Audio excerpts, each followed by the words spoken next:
행복한 우리 모두 다 같이 아멘 할렐루야. 교재 65페이지입니다. 본문은 다니엘이 본 네 짐승과 하늘나라 환상에 대한 천사의 해석을 그 내용으로 하고 있습니다. 하나님은 환상뿐 아니라 해석까지도 알려주십니다. 계시의 근원과 해석, 계시를 성취하시는 분은 하나님이십니다.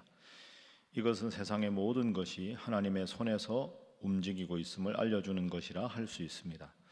단순히 일어나는 꿈 하나도 하나님의 운행하심 속에 들어 있습니다. 결코 우연이 아니라 하나님의 목적이 있는 사건 속에서 일어나는 일입니다. 이를 통해 눈앞의 일에 매달리는 것이 아니라 넓은 시대를 초월한 하나님의 역사를 바라보면서 살 수 있게 됩니다. 오늘 이 7장 읽으면서 어떤 느낌이 드셨습니까? 이게 무슨 뜻인지 잘 모르겠다, 어렵다 이런 생각을 하실 겁니다. 이 7장에서 수많은 이단도 생기고 다니엘서에 대한 아주 잘못된 해석도 많아집니다. 다니엘서의 기본 구조를 보면 1장부터 12장까지 12장으로 구성되어 있는데 우리가 어제까지 읽은 1장부터 6장은 그 다니엘의 인생과 연관된 사건, 그래서 읽다 보면 은혜도 되고 그 뜻도 우리가 대략은 파악하기가 어렵지가 않습니다. 그런데 오늘 이 7장부터 마지막 12장까지는 다니엘이 본 네 가지 큰 어려운 환상에 대한 내용입니다. 그러니까 그 꿈에 본 환상, 그 꿈에 본 환상에 대한 해석인데 환상 자체가 워낙 어렵다 보니까 읽어서 그 뜻을 파악하기가 좀 어려운 내용이 이제 오늘부터 계속 되겠습니다. 자, 요약을 하면 이렇죠. 7장 1절에 보면 바벨론 벨사살 왕 원년에 다니엘이 그의 침상에서 꿈을 꾸었다. 그러니까 첫 번째 꾼 환상입니다. 머릿속으로 환상을 받고 그 꿈을 기록한 내용이 이것이다 하는 겁니다. 그런데 이제 여기 4절에 보면 3절에 큰 짐승 넷이 나왔다. 뭐 사자 같은 짐승, 곰 같은 짐승 이런 짐승도 나오고 뒤에 보면 하나님도 나오시고 예수님도 나오시고 성도들도 나옵니다. 이 환상이 무슨 뜻인가 하나하나 그 교훈을 한번 생각해 보겠습니다. 자, 2절 3절 말씀 먼저 한번 함께 2절 읽어봅니다. 시작. 다니엘이 진술하여 이르되 내가 밤에 환상을 보았는데 하늘에 내 바람이 큰 바다로 몰려 불더니 큰 짐승 넷이 바다에서 나왔는데 그 모양이 각각 다르더라. 아멘. 큰 짐승 넷이 바다에서 나왔다. 첫 번째 짐승은 4절에 사자와 같다. 5절에 둘째는 곰과 같다. 그리고 6절에 보면 셋째는 표범과 같다. 7절에 네 번째 짐승은 너무 무섭고 감히 표현하기가 어려웠다. 그럼 이 짐승이 뭘 뜻하느냐? 뒤에 본문하고 쭉 연결해 보면 이 세상에 있을 큰 네 개의 나라들, 제국들을 말합니다. 그러니까 예를 들어서 뭐 로마 이런 식으로 큰 제국들을 말하는 거죠. 그러니까 그 당시의 역사로 보면 그 당시에 있었던 네 개 제국일 것이고 오늘 입장에서 보면 어마어마한 세계적인 제국을 이룬 네 명의 지도자들을 뜻하는 겁니다. 자, 17절에 그 근거가 나오는데요. 17절에 보면 그 네 짐승은 그 네 큰 짐승은 세상에 일어날 네 왕이라. 세상에 네 왕이 큰 왕이 일어나는데 그 왕들을 뭐 사자, 곰, 표범 이런 것에 비유하고 있습니다.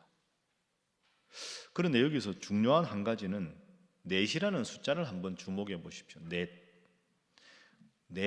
이 넷이 무슨 뜻일까? 여러 가지 해석이 가능한데 중요한 건 오늘 본문의 첫 번째 교훈은 바로 이것입니다.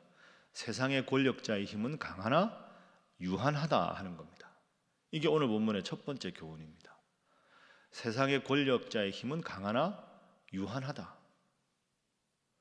예를 들어서 첫 번째 사자와 같은 그 거대한 제국이 들어섰다. 그러면 그 제국이 얼마나 오랫동안 엄청난 힘을 활약을 하겠습니까? 그럼 그 당시 살던 사람들은 이 제국은 영원하겠다. 뭐 로마가 전성기 때 이 로마는 뭐 없어질 수 없는 제국이다. 그렇게 생각했죠. 그런데 여러분 오늘 입장에서 생각을 해보면 세계적인 제국, 과거에 뭐 페르시아나 뭐 몽골이나 로마나 바벨론이나 아수르나 남아 있는 게 없죠. 그러니까 세상의 그 어떤 권력도 무한하지 않다 하는 게 첫 번째 교훈입니다. 내 제국이라는 말은 그 어떤 제국도 수명을 다하고 다른 제국으로 대체되고 또 그 다음에 제국도 영원할 것 같지만 대체된다. 세상의 그 어떤 권력도 유한하다 하는 거죠. 그러니까 이게 오늘 우리에게 큰 희망을 줍니다. 나의 삶을 둘러싸고 있는 환경으로 한번 적용을 해보면 나는 왜 이렇게 해도 이 어려운 환경이 없어지질 않나? 야, 내가 아무리 노력해도 내 인생에는 정말 힘들고 어려운 일만 가득한 것 같다. 오늘 본문에 보면 그렇지가 않다는 거죠. 영원해 보이는 그 어떤 권력도 그 어떤 환경도 그 어떤 힘도 유한하다. 영원할 수는 없다. 그것이 오늘 본문이 말하는 겁니다. 여러분, 이 다니엘이 우리가 지금까지 공부한 대로 또 어제 6장에서 본 대로 바벨론, 메대, 바사 왕조가 계속 바뀔 때마다 계속 형통했습니다. 그 다니엘이 지금 인생으로 경험하잖아요. 바벨론 제국에 의해서 포로로 잡혀왔는데 그 엄청난 바벨론이 망합니다. 메대가 바벨론을 대신해서 더 큰 제국일 줄 알았는데 망했죠. 바사도 결국 망합니다. 세상의 권력은 유한하다. 오늘 여러분도 내가 열심히 기도하고 노력하는데 왜 내 환경은 바뀌지 않나? 절망 대신에 그렇구나. 그 어떤 것도 영원한 것은 없구나. 더 열심히 기도하고 노력하면 하나님께서 밝은 희망을 주시리라. 그러니까 압도적인 제국의 능력이 아니라 그 이면에 있는 한계, 유한성 이런 거 생각하면서 희망 품고 기도하시는 여러분 모두가 되시기를 주님 이름으로 축복합니다. 그러면 이제 오늘 본문의 두 번째 교훈입니다. 그럼 당연히 이 질문이 제기가 되죠. 그럼 영원한 것은 없느냐?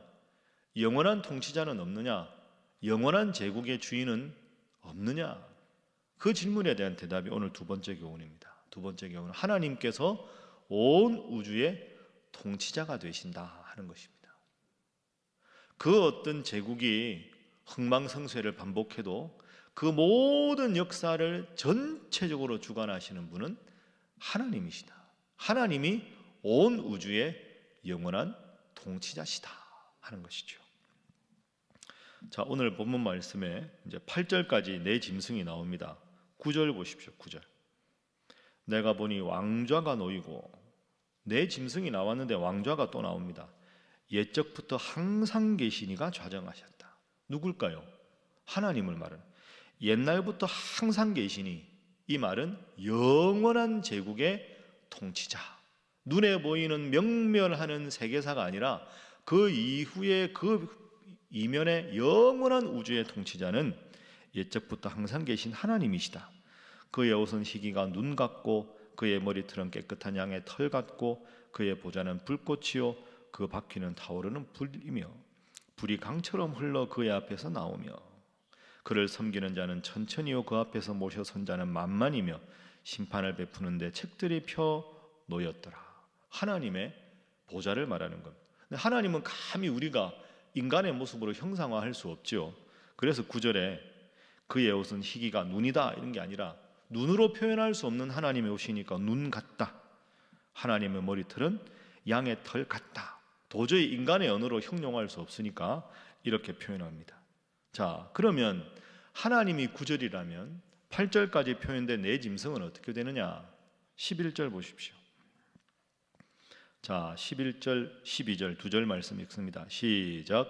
그때 내가 작은 뿔이 말하는 큰 목소리로 말미암아 주목하여 보는 사이에 짐승이 죽임을 당하고 그의 시체가 상한 바 되어 타오르는 불에 던져졌으며 그 남은 짐승들은 그의 권세를 빼앗겼으나 그 생명은 보존되어 정한 시기가 이르기를 기다리게 되었더라. 아멘. 11절에 보면 짐승이 죽임을 당한다.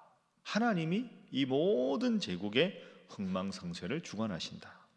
12절 남은 짐승들도 그의 권세를 빼앗겼다. 그러니까 하나님이 내 인생의 주관자시고 온 우주의 주관자가 되신다. 그럼 하나님이 선택한 주인공이 있습니다. 그 제국의 짐승들 말고 13절 내가 또 밤 환상 중에 보니 인자 같은 이가 하늘 구름을 타고 와서 옛적부터 항상 계신 이에게 나아가 그 앞으로 인도되매 그에게 권세와 영광과 나라를 주고 모든 백성과 나라들과 다른 언어를 말하는 모든 자들이 그를 섬기게 하였으니 그의 권세는 소멸되지 아니하는 영원한 권세요 그의 나라는 멸망하지 아니할 것이니라. 아멘. 13절에 인자 같은 이가 누굴까요? 예수님입니다. 예수님이 신약에 보면 스스로를 뭐라고 부릅니까? 인자는 이렇게 불렀죠. 그러니까 하나님께서 예수님을 영원한 통치자로 정하셨다. 인자 같으니 하늘 구름을 타고 왔다. 옛적부터 항상 계신 이에게 나아가. 옛적부터 항상 계신 이가 누구라고요? 하나님, 영원하신 하나님께 나와서 인도되어 하나님께서 예수님께 권세와 영광과 나라를 주어 모든 백성이 그를 섬기게 하였다. 그러니까 전 우주의 통치자는 하나님이시고 하나님이 온 세계를 구원하기 위해서 선택하신 분은 누구다? 예수님이시다. 그래서 세상 권력은 유한하나 주님의 권력은 무한하다. 여러분 믿습니까? 그러니까 우리가 이렇게 살아가다가 자꾸 힘든 일이 생겨도 우리가 오늘 본문을 제대로 읽었다면 이것도 끝이 있다. 그래도 내가 하나님 앞에 바로 서 있으면 하나님이 반드시 내 인생의 통치자가 되시고 나를 보호하시고 나를 선대하실 것이다. 그 가장 결정적인 근거가 이 세상의 영원한 통치자로 정하신 예수님을 내가 구원자로 믿기 때문이다. 이 믿음으로 승리하는 여러분 되시기를 주님 이름으로 부탁합니다.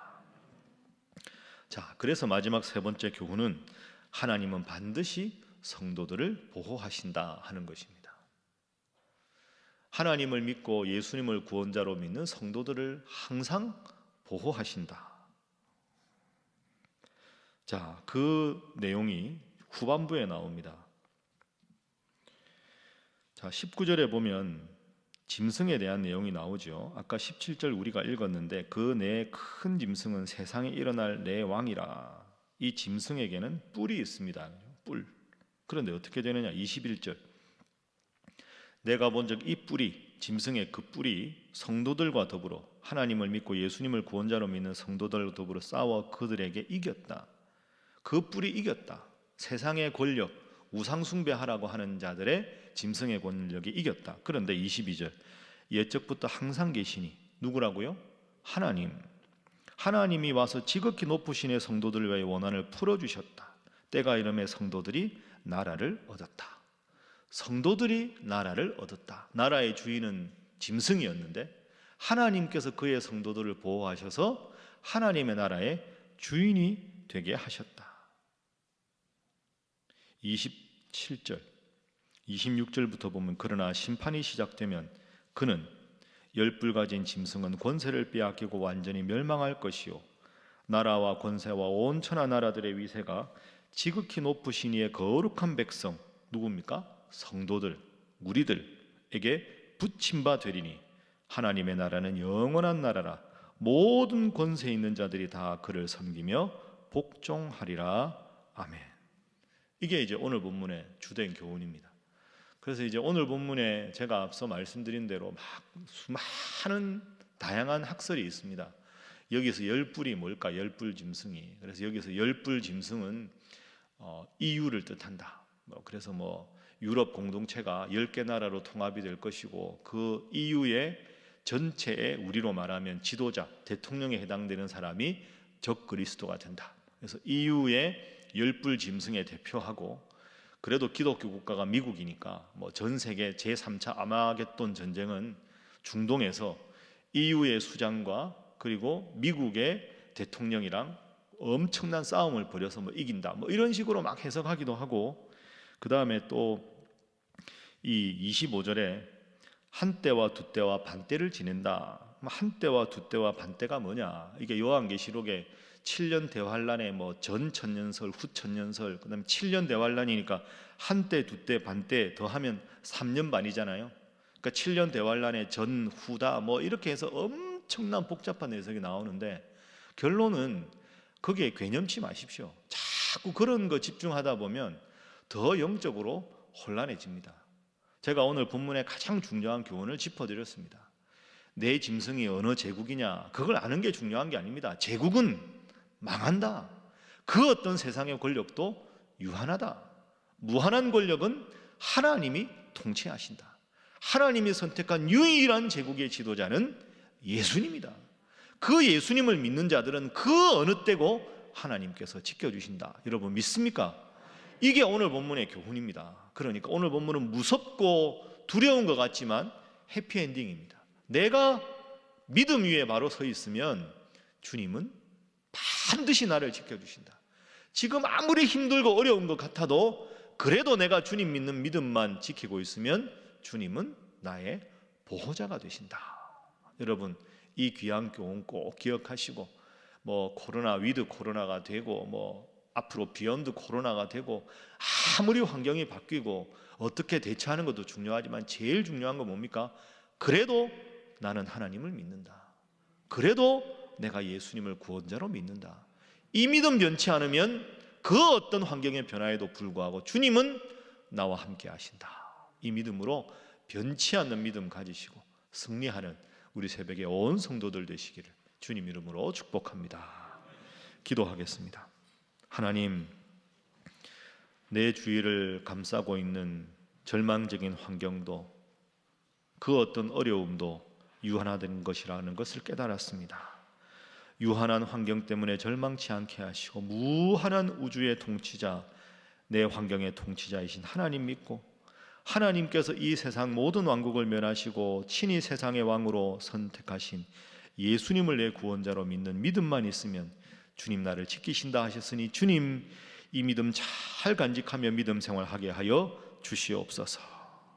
이 기도 제목 위해서 기도하시고 또 코로나 계속되면서 여러분 주위에 믿음을 잃어버린 성도들 그분들 얼굴 떠올려가며 주님 이제 그분들도 하나님 앞에 나와 함께 예배하고 믿음을 회복하게 하여 주옵소서.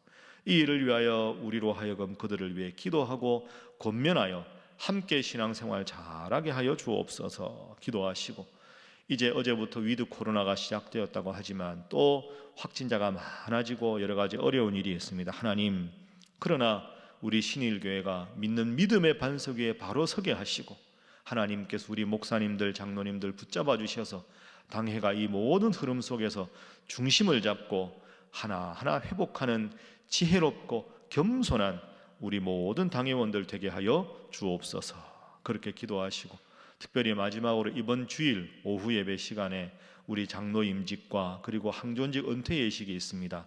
새롭게 장로로 선택되는 네 분의 예비 장로님들 겸손히 하나님 잘 섬기고 교회를 섬기는 분들 되게 하여 주옵소서.